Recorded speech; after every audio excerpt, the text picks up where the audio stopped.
Aujourd'hui sur La Petite Bête, on vous cuisine un granola maison au super grain. Je sais pas pour vous, mais pour moi, un granola le matin avec un bol de yogourt nature puis quelques fruits frais, c'est hyper satisfaisant. Par contre, celui du commerce est souvent vraiment pas idéal. Il contient beaucoup trop de sucre. Puis moi, j'aime ça avoir plein de noix, plein de grains un peu plus recherchés comme le quinoa, comme le chia. Donc aujourd'hui, je vais vous montrer une recette que moi, j'aime beaucoup, que vous allez pouvoir patenter selon vos propres goûts. Pour commencer, on va faire quelque chose d'assez différent. C'est l'amarante. Donc quand moi, je suis allée au Mexique en vacances, ils faisaient un granola avec de l'amarante. Par contre, l'amarante comme ça, c'est un mini grain. Puis il faut le faire popper comme du popcorn. Fait qu'on va faire ça tout de suite. C'est vraiment, ça fait des mini grains de popcorn. C'est super le fun à faire. On met environ une cuillerée à table à la fois. Là, faites-vous-en pas. Les premières batches, vous allez sûrement les brûler. C'est long avant d'atteindre la température parfaite. Mais quand la température est parfaite, l'amarante a vraiment l'air de ça. Comme des petits popcorn. Maintenant que j'ai fait tout popper l'amarante, donc j'ai un peu plus qu'une tasse ici, l'amarante, le quinoa et les graines de chia, c'est trois super aliments. Donc c'est vraiment des aliments complets, c'est bourré de protéines, c'est bourré de calcium et de bonnes fibres. Donc d'après moi, c'est une super bonne idée de mettre ça dans notre granola. Donc ce qu'on va faire, c'est que maintenant on va tout assembler ça. Donc je vais mettre premièrement mes flocons. Donc moi j'ai pris un mélange de flocons multigrains qui a de l'avoine, du kamut, du seigle, etc. Si vous réagissez au gluten, simplement prendre des flocons de grains sans gluten. Je vais mettre mon amarante, du quinoa. Donc du quinoa, je suis pas une super fan, là. Je commence à m'habituer, mais du quinoa bouilli, je cherche encore mon amour pour. Mais par contre, du quinoa grillé, je sais pas si vous le saviez, mais vous pouvez faire simplement griller à la panne, puis comme ça, sans même le faire cuire avant. C'est vraiment génial. Puis ici, j'ai aussi des graines de chia. Ensuite de ça, je vais mettre mes noix, donc pacane, noix de Grenoble. Encore là, c'est au choix pour y mettre les noix que vous préférez. Ici, j'ai un mélange qui est constitué de un quart de tasse de graines de citrouille, un quart de tasse de graines de tournesol.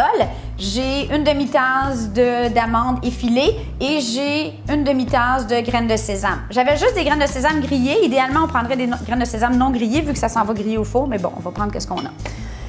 À tout ça, je vais rajouter un blanc d'œuf. Ça va permettre de lier le tout, donc pas nécessairement besoin de le battre, mais voilà.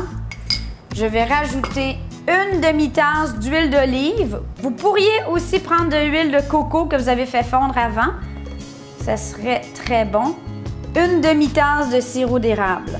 Ça, c'est au goût. Vous pourriez en mettre moins. Une cuillerée à thé d'essence de vanille. Je combine le tout. Super important de mettre une bonne pincée de sel.